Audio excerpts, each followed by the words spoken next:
ఆంధ్రప్రదేశ్ అధికారిక ముఖ్యమంత్రి చంద్రబాబు నాయుడు, ఉప ముఖ్యమంత్రి పవన్ కళ్యాణ్. ప్రభుత్వం అన్నాక కొన్ని ప్రోటోకాల్స్ ఉంటాయి. ఏదైనా అధికారిక సభలో అయినా కూడా మంత్రులు మాట్లాడిన తర్వాతే ముఖ్యమంత్రి మాట్లాడతారు.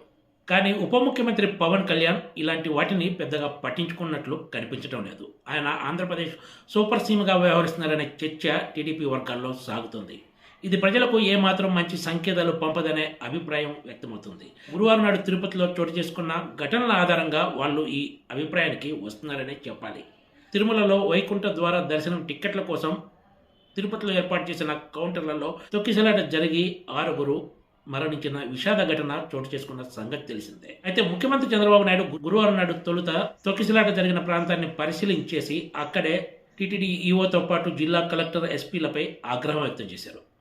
ముఖ్యమంత్రి చంద్రబాబు నాయుడు ఈ ప్రాంతాన్ని పరిశీలించి వెళ్లిన తర్వాత ఉప ముఖ్యమంత్రి పవన్ కళ్యాణ్ వచ్చి ఆ ప్రాంతాన్ని పరిశీలించారు. ఆయన కూడా అక్కడ మీడియాతో మాట్లాడుతూ టీటీడీ ఈఓ శ్యామలరావు, అదనపు ఈఓ వెంకయ్య చౌదరిల నిర్లక్ష్యం వల్లనే ఈ ఘటన జరిగిందని ఆరోపించారు. ఉప ముఖ్యమంత్రి పవన్ కళ్యాణ్ తొక్కిసలాట జరిగిన ప్రాంతాన్ని సందర్శించడం, బాధితులను పరామర్శించడాన్ని ఎవరు తప్పుపట్టరు, ఆక్షేపించాల్సిన అవసరం కూడా లేదు. కానీ ముందు ముఖ్యమంత్రి పర్యటించిన తర్వాత పవన్ కళ్యాణ్ రావటమే ఇప్పుడు వివాదానికి కారణమవుతుంది. నిజంగా పవన్ కళ్యాణ్ ఈ ప్రాంతాన్ని సందర్శించి బాధితులను పరామర్శించాలనుకుంటే ముఖ్యమంత్రి కంటే ముందే వచ్చి ఈ పని చేయాల్సి ఉంటుందని అధికార వర్గాలు వ్యాఖ్యానిస్తున్నాయి.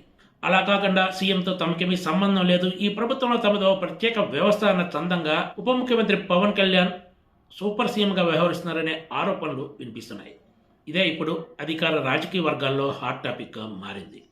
తిరుపతిలో తొక్కిసలాట జరిగిన ప్రాంతాన్ని సందర్శించిన సీఎం చంద్రబాబు నాయుడు ఏర్పాట్లు సరిగ్గా చేయటంలో విఫలమైన అధికారులపై ఆగ్రహం వ్యక్తం చేస్తే, తర్వాత వచ్చిన ఉప ముఖ్యమంత్రి పవన్ కళ్యాణ్ మాత్రం ప్రభుత్వం తరపున తప్పు జరిగిందని క్షమించాలని కోరారు.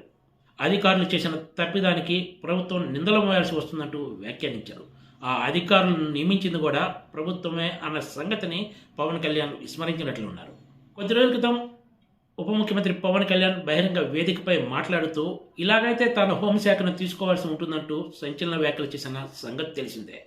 మంత్రుల శాఖల కేటాయింపు సీఎం విచక్షణ మీద ఆధారపడి ఉంటుందే తప్ప ఎవరు ఏది కోరుకుంటే వాళ్లకు అది ఇవ్వరనే విషయం పవన్ కళ్యాణ్కు తెలియదా? కొద్ది రోజుల క్రితం కాకినాడ పర్యటన సందర్భంగా కూడా పవన్ కళ్యాణ్ బియ్యం అక్రమ రవాణాపై సివిల్ సప్లైస్ శాఖ మంత్రి అదెండ్ల మనోహర్ను వదిలేసి టీడీపీ ఎమ్మెల్యే వనమాడి వెంకటేశ్వరరావుపై బహిరంగంగానే ఆగ్రహం వ్యక్తం చేస్తున్నారు.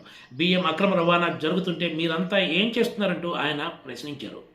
ఇవన్నీ చూస్తుంటే పవన్ కళ్యాణ్ ఒక ఎజెండా ప్రకారం తప్పులు, పొరపాట్లన్నీ టీడీపీ వాళ్ళు చేస్తుంటే తాను మాత్రం వాటిని సరిచేస్తున్నట్లు ప్రచారం చేసుకుంటున్నారనే చర్చ టీడీపీ నాయకుల్లో సాగుతుంది.